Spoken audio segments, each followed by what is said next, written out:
It's a great day today at Dubai. We are with Deepak Shah, who achieved Lifetime Award for his contributions, especially in the sulfur industry. And when we were seeing his video yesterday, it was really an inspiring story. So we would like to know, Mr. Deepak Shah, what motivated to enter into this sulfur industry? All right. I was working in US, and then I realized when I had to come back because my father was not well, and I knew that sulfur industry can have. At that time, sulfur was required. It is still required for rubber industry, rubber and tire industries for vulcanizing. Even at that time, I didn't know in India some quantity was being imported of sulfur dust, what we call. Very cheap product. Now it is not being used much. But in those days, I am now talking 1971. So I came to know that one of our close relative was importing the same thing. So he says, why don't we import the plant? Because there was nobody manufacturing that, because sulfur is an explosive thing. If you, while you grind, similar like this machine that you see there, not exactly that, but something close to that. So if a fire happens or an explosion happens, then it will be there. So I said, let us import one plant. So we got quotations from 2-3 manufacturers from the world, and we imported one German plant called Condux, and we started making sulfur powder. That value was so little. If I tell you the yearly turnover was something like 10 lakhs, 20 lakhs initially. So, I mean, of course, the value of rupee was different at that time. But what can you do with that? But I started with only 2-3 employees and 2-3 technical staff and few workers. So, but then I realized that the opportunities are there, and I saw that when they were spraying sulfur powder into agriculture, not only they were controlling the disease, fungus, but it was also giving a sort of a good yield effect, more green. More green could mean more yield. So all the time it was in my mind that this type of thing is there. Slowly I realized that it was the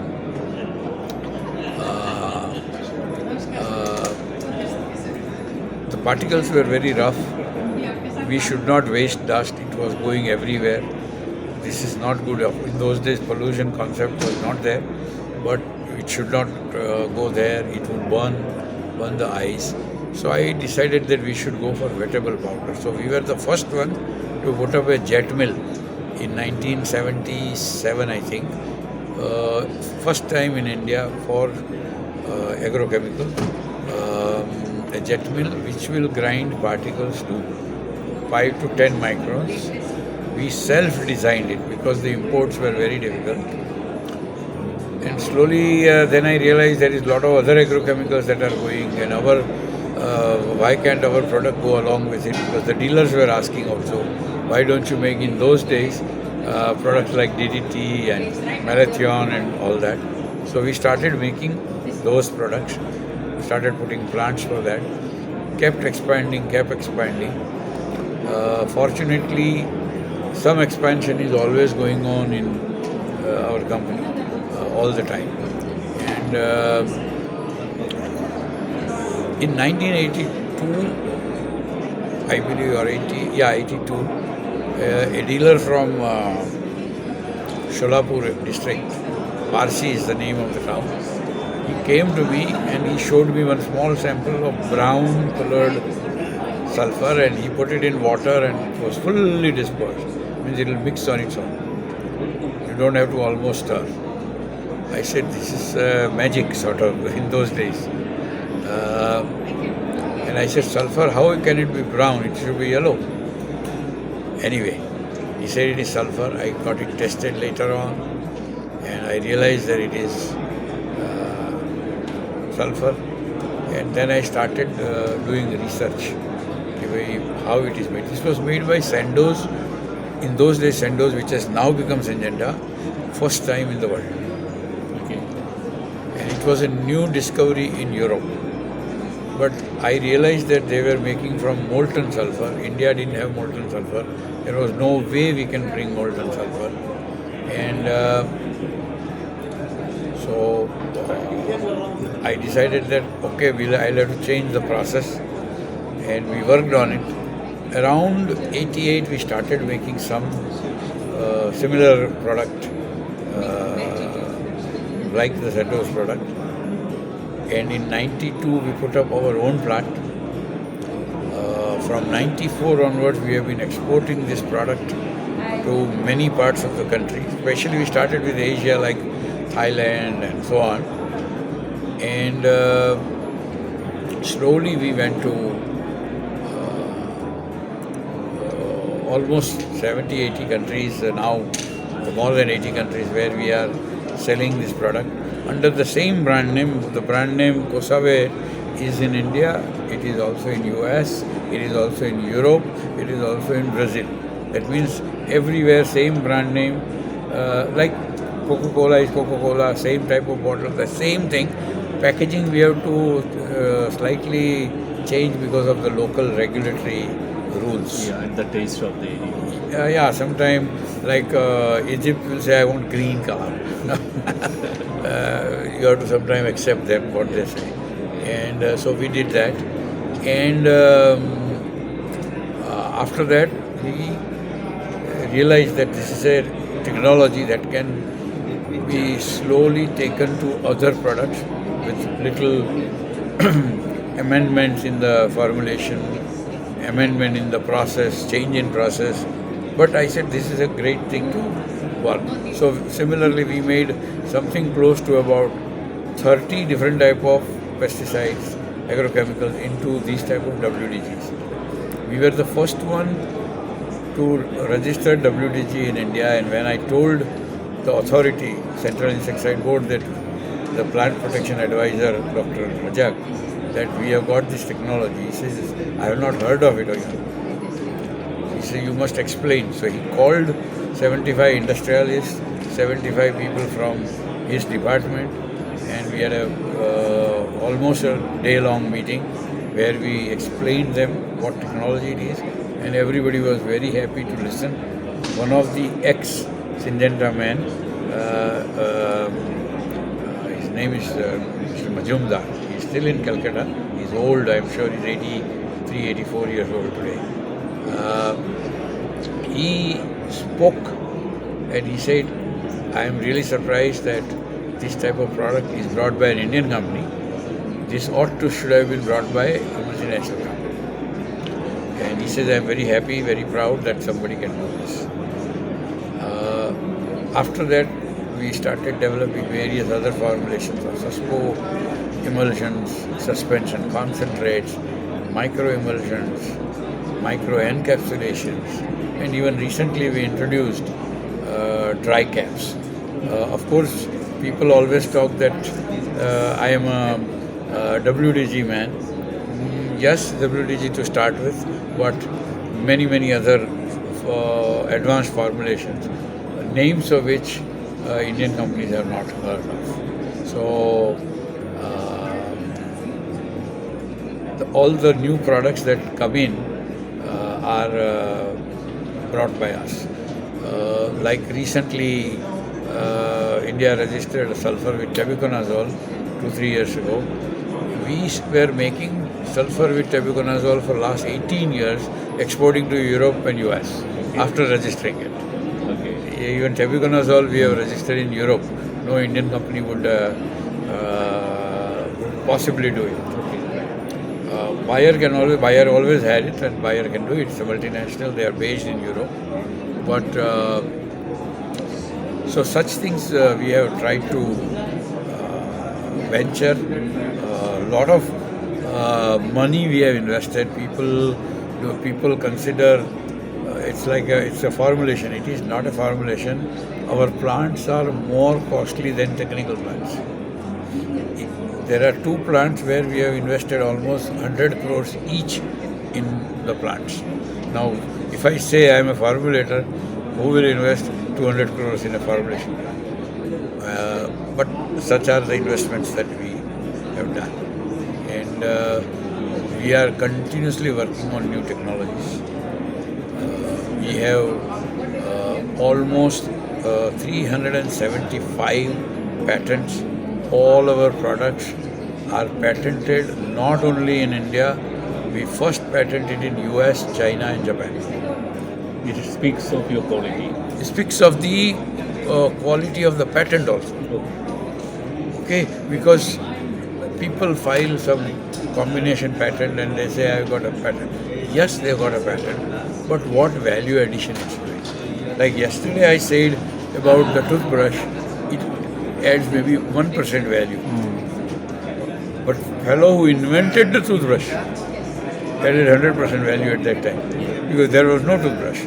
People were maybe washing their teeth with whatever, with hand or with something else. Like in olden days in India, we were using that stick. So many ways were there. You are young, you may not know that stick how we were using, but anyway, those were the days. There was no toothpaste. We were taking this powder. My mother used to make that powder. That powder and that was the thing that we will put in our mouth. Now I'm going back 70 years ago.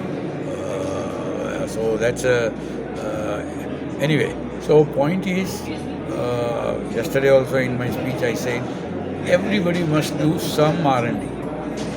Their existing product, today it is something that is there, and tomorrow, Pachimari, tomorrow it will be, it must be something little better. You may do it in the quality of the product, you may do it in a better user-friendly nature of the product, you may do something in packaging, something better. Every constant improvement. Constant improvement. Okay?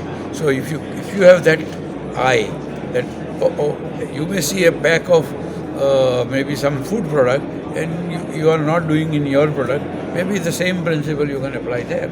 So that should be the continuous thinking. This is bare minimum. This is where you start.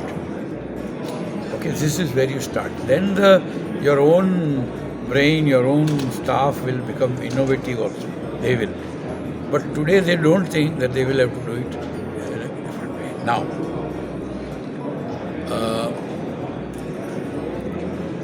we have then diversified into nutrition. We feel that if the nutrition is good for the plant or crop, it will be able to, if it is strong, it will be able to withstand the attack of insect or disease. That means it's like this. If you are brought up in a nice way, you have eaten good things, you have done your lifestyle is good, you are exercising, you are doing everything, you may not get frequent sickness and all that, because your basic body is strong, your immunity is good. So immunity comes from where? All the minerals. Like what was done in COVID time, everybody said take zinc, take iron, take vitamin C, take this. If you have taken it in past, the people who may not have got COVID, maybe they had the immunity of all these things. That's why doctors were saying take zinc tablets, zinc iron tablets, take vitamin C and so many other things. So I am saying that why take artificially all that?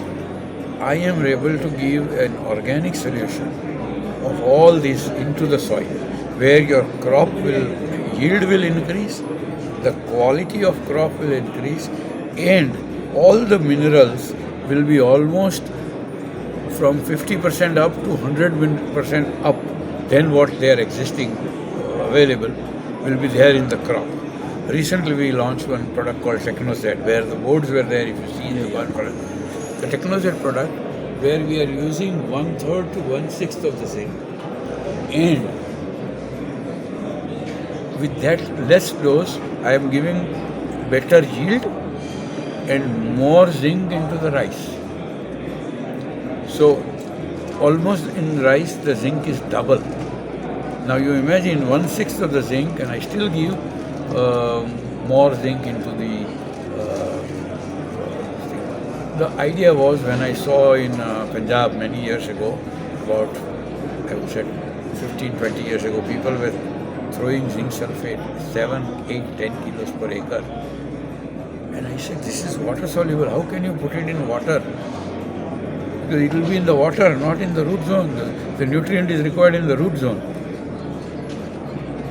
I said, we must do something. So that's how this Technozen got developed.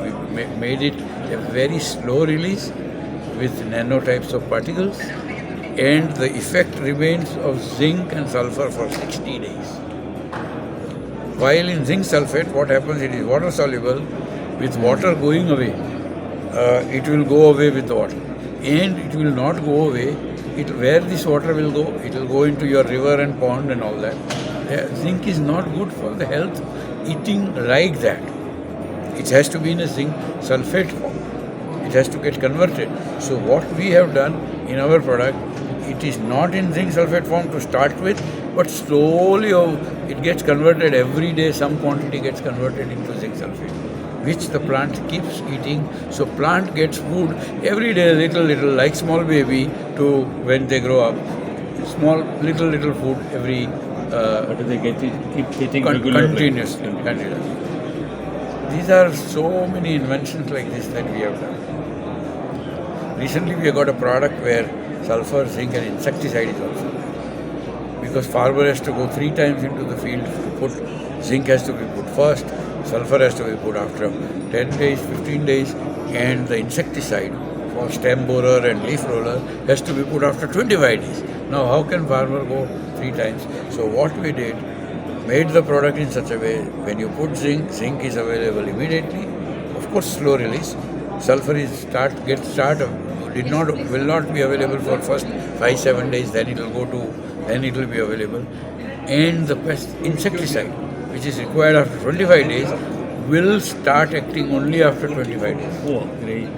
What is the name of the product? We are still not given a brand name because we got registration only 2 months ago. It is going to change the industry totally. Yes. So these are the type of innovations we do. I can keep going for 2 hours like this, but there are so many patents and so many innovations that we have done. Okay. We are also coming into biologicals. Okay. And we are doing the new molecule inventions of biologicals. It is still in the development stage, so I am not committing that it will be successful, but we are evaluating hundreds and hundreds of molecules, biological molecules, different type of molecules. First time made, not the normal which are available. Okay. See, now you have a monopoly on sulfur, and you are now entering into crop protection. Yes. How you are seeing, which will be your, you think this crop protection will take over your sulfur? No, both will sort of run parallel. Okay. Both are needed. Both are need of the for the agri industry. Okay. Nutrition is also required. When I say you give new nutrition, you may get less attack, or the plant will be able to bear that attack. You may have to still spray. We are also working on some solution where you put once everything, and then you don't have to go to the field as such, except maybe on a Sunday just go in case there is an emergency or something. You may have to. It's a huge dream, I think. Yeah, it's a dream. This dream is the last dream that I said is at least 10 years old. Yeah. Thank you, sir. Thank you, sir.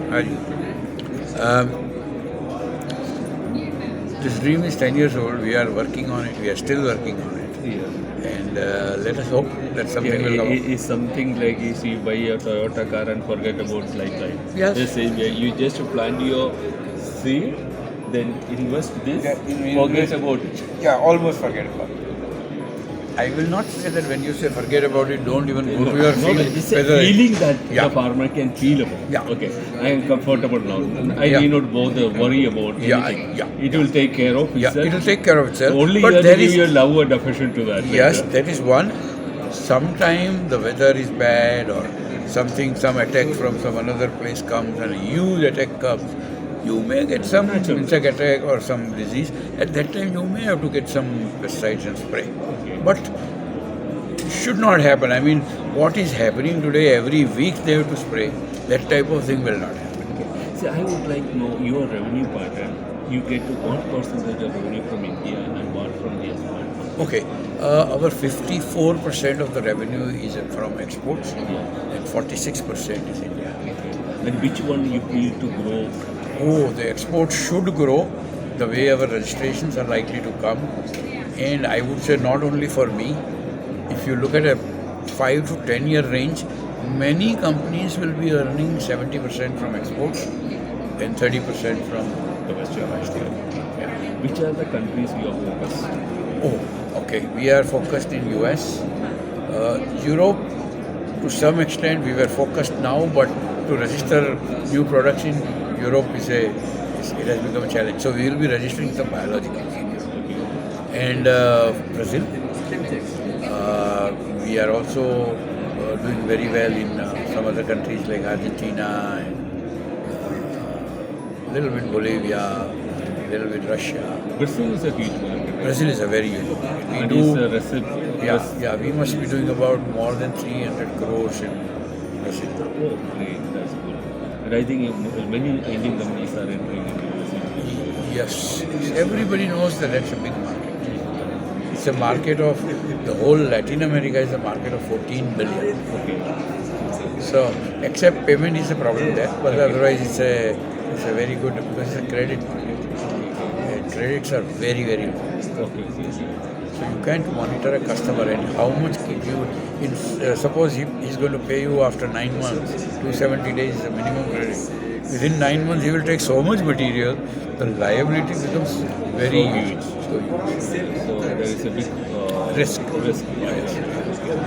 Okay. See, you have achieved a lot of things in this industry, and the people really appreciate that, acknowledge you as a father of this sulfur industry mainly, because I don't think anyone has taken so much patience, energy to invest. And I say, as you said, even the industry will take a special care that it should bring the best products. That way, you started initially investing in that way. Okay, now what do you think? What will be your next role you are planning to do? The next role we are trying to do, like I said, I already invested into a technical plant. It was originally Rotam India Limited. Now we have given name R3 Crop Care, where we are manufacturing right now only 3 technicals. 3 more are being added, the capacity is being added.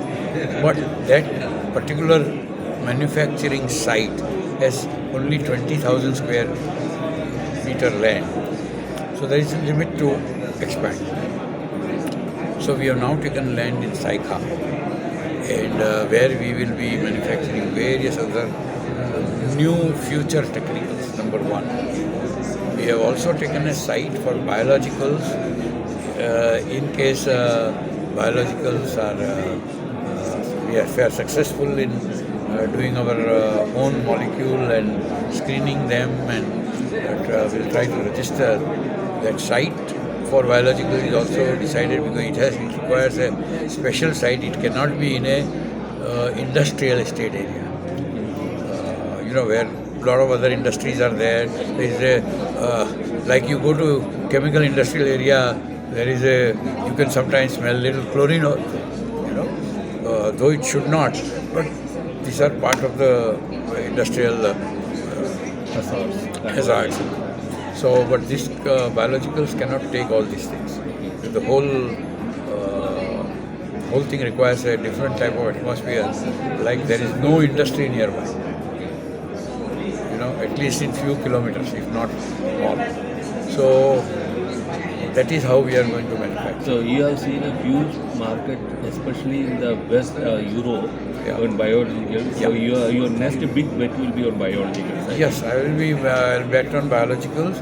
biologicals also is difficult to register in Europe, but we hope that we will be able to do it. Number two, and in Europe by 2030, they have targeted, whether they will achieve or not, that they want to reduce chemical pesticides by 50%. Now that has to be replaced.